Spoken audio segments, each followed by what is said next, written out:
Let's very quickly check in on Wall Street, where early gains made by equities have been taken off, and on your screen there is the Dow Jones Industrial Average, which is really trading flat in trades, and this is because the ISM manufacturing index, which was just put out a few minutes ago, indicates that the manufacturing sector in the United States has actually moved into contraction mode. So reading below 50 is what we've got, 49.5, seeming to suggest that the manufacturing sector isn't growing but is instead contracting, and that's got traders worried. Of course, not to forget the fact that you have the fiscal cliff concerns that continue to weigh on the minds of investors.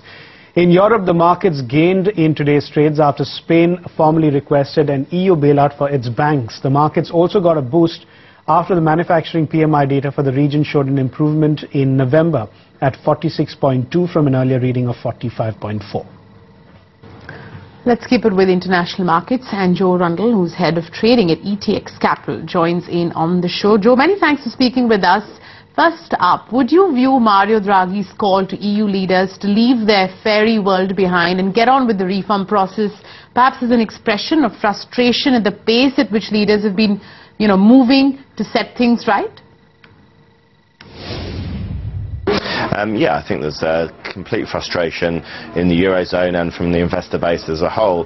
This problem has been exaggerated by the fact the Eurozone 17 countries can't agree how to deal with this and are doing political fighting for their own needs to try and look after their own goals rather than the greater good. So I can understand his frustration. It's certainly being felt by investors. Every week seems to be the same thing. We have another Eurozone meeting to try and sort out another Eurozone problem, and nothing ever seems to be achieved. Right, Joe, now in order of priority, would you say that the formation of a banking union ought to top the agenda for the European Union? I think it should certainly be a goal that is being worked towards by political leaders. There does definitely need to be some form of banking union. I think the priority, though, is to agree and get a clear agenda of the steps that need to be taken to get that banking union and to get also fiscal union within the EU. So I'm not sure it is the priority. I think the priority is knocking heads together and agreeing on a course of action which is then stuck to. Manufacturing PMI data for Spain does create some room for optimism, but what do you believe it's going to take for the country to come out and seek an international bailout? So yeah, it's a bottoming of the PMI in Spain, although it must be worth noting that it's the 19th month that they've contracted in a row, so the economy is still contracting, albeit at a slower pace.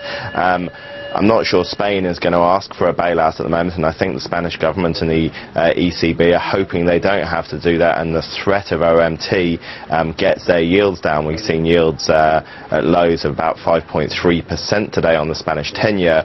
So just Rajoy saying that we are still open to a bailout is keeping those rates down and therefore making a bailout less likely.